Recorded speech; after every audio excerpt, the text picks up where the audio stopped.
السلام علیکم دوستو، آج کی ویڈیو میں ہم بات کریں گے آذربائیجان کی نیشنلٹی کے بارے میں۔ اگر آپ پاکستانی ہیں اور آذربائیجان کا پاسپورٹ لینا چاہتے ہیں تو یہ ویڈیو آپ کے لیے ہے۔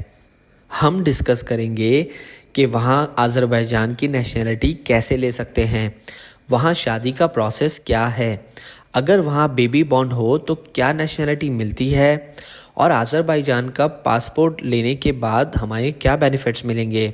تو ویڈیو کو اینڈ تک ضرور دیکھیں اور اگر پسند آئے تو لائک، شیئر اور سبسکرائب کرنا نہ بھولیں۔ چلیں شروع کرتے ہیں بنا کسی دیری کے۔ آذربائیجان کی نیشنلٹی پاکستانی لوگوں کے لیے آذربائیجانی نیشنلٹی لینے کا بیسک رول ہے جسٹ سینگوینس، یعنی اگر آپ کے پیرنٹس آذربائیجانی ہیں تو آپ کو نیشنلٹی مل سکتی ہے، لیکن فارن نیشنلز انکلوڈنگ پاکستانی صرف 2 طریقوں سے آذربائیجان کی سٹیزنشپ لے سکتے ہیں۔ نیچرلائزیشنز کے 2 طریقوں میں ایک طریقہ یہ ہے کہ اسپیشل کیٹیگری جس میں اسکل یا سروس پرووائڈ کرنے والے لوگ اپلائی کر سکتے ہیں سٹیزنشپ کے لیے، اور دوسرے کیس میں اگر آپ پاکستانی ہیں اور آذربائیجان کی سٹیزنشپ چاہتے ہیں تو آپ کو 5 سال تک کنٹینیوسلی وہاں رہنا ہوگا۔ آپ کو ایک پرماننٹ ریزیڈنسی پرمٹ ملتا ہے جو آپ کو آذربائیجان میں لیگلی رہنے کی اجازت دیتا ہے۔ اس پیریڈ میں آپ کو لیگل انکم پروف دکھانا ہوگا، آذربائیجانی لینگویج کا ٹیسٹ پاس کرنا ہوگا، آذربائیجان کے لاز کلچر کو رسپیکٹ کرنا ہوگا۔ اگر آپ ان سب ریکوائرمنٹس کو پورا کرتے ہیں تو آپ اسٹیٹ مائیگریشن سروس میں اپنی سٹیزنشپ کی اپلیکیشن سبمٹ کر سکتے ہیں۔ دوستو، پاکستانی آذربائیجان میں شادی بالکل کر سکتے ہیں، لیکن اس کے لیے آپ کو کچھ ضروری ڈاکومنٹ سبمٹ کرنے پڑیں گے۔ پاسپورٹ اور ویزا کاپی آپ کو چاہیے ہوگی، برتھ سرٹیفکیٹ آپ کا اٹیسٹڈ ہونا چاہیے، سنگل اسٹیٹس سرٹیفکیٹ آپ کو پروف چاہیے کہ آپ پہلے سے شادی شدہ نہیں ہیں، میڈیکل ٹیسٹ رپورٹ چاہیے، آذربائیجان کے لوکل رجسٹر آفس زیکس میں میرج رجسٹریشن کرنی ہوگی۔ شادی کا پروسیس 2 سے 4 ہفتے لے سکتا ہے، اور اگر آپ آذربائیجانی سٹیزن سے شادی کرتے ہیں تو آپ کو 3 سال کے بعد سٹیزنشپ مل سکتی ہے۔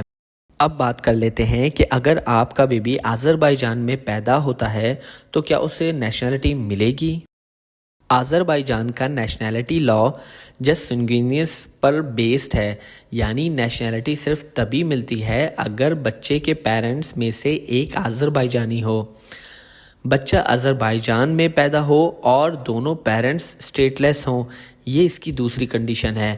اگر دونوں پیرنٹس فارن نیشنلز ہیں تو بیبی کو آذربائیجانی نیشنلٹی نہیں ملے گی، لیکن اگر آپ وہاں لیگلی رہ رہے ہیں اور آپ کے پاس پرماننٹ ریزیڈنسی ہے تو آپ نیچرلائزیشن کے لیے اپلائی کر سکتے ہیں۔ آذربائیجان کی سٹیزنشپ لینے کے لیے آپ کو 5 سال تک کنٹینیوسلی وہاں رہنا ہوگا۔ اگر آپ آذربائیجانی سٹیزن سے شادی کرتے ہیں تو آپ کو 3 سال کے اندر نیشنلٹی مل سکتی ہے۔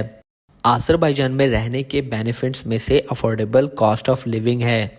یہاں رہنا اور کھانا پینا کافی سستا ہے۔ بیوٹیفل لینڈسکیپ ہے، باکو، گبالا، شیکی اور بہت سی جگہیں ایکسپلور کرنے کے لائق ہیں۔ سیف اور پیسفل کنٹری ہے۔ آذربائیجان کرائم ریٹ کافی لو ہے وہاں پر۔ گروئنگ اکانومی، بزنس اپارچونیٹیز بہت زیادہ اویلیبل ہیں وہاں، اسپیشلی ٹورزم اور ٹریڈ سیکٹر میں۔ اگر آپ آذربائیجان کا پاسپورٹ حاصل کر لیں تو آپ ویزا فری یا ویزا آن ارائیول 70 سے زیادہ کنٹریز ٹریول کر سکتے ہیں۔ کچھ میجر ڈیسٹینیشنز یہ ہیں: Russia, Turkey, Iran, Malaysia, Indonesia, UAE۔ Schengen countries کے لیے ای ویزا آپشنز اویلیبل ہیں۔ تو دوستو، یہ تھی کچھ امپورٹنٹ باتیں جو آپ کو آذربائیجان کی نیشنلٹی کے لیے جاننا ضروری تھی۔ وہاں کا شادی کا پروسیس کیا ہے، بیبی نیشنلٹی لا کیا ہے، اور اگر آپ آذربائیجان موو ہونا چاہتے ہیں، وہاں جا کے سیٹل ہونا چاہتے ہیں تو پہلے اپنی ریزیڈنسی یا ورک پرمٹ سیکیور کریں، پھر نیچرلائزیشن یا میرج کے تھرو نیشنلٹی کے لیے اپلائی کریں۔ اگر آپ کو یہ ویڈیو انفارمیٹیو لگی ہو تو لائک کریں، اور اگر کوئی سوال ہو تو کمنٹس میں ضرور پوچھیں، میں ضرور جواب دوں گا۔ چینل کو سبسکرائب کریں۔ ملتے ہیں آپ سے اگلی ویڈیو میں۔ اپنا بہت خیال رکھیے گا۔ اللہ حافظ.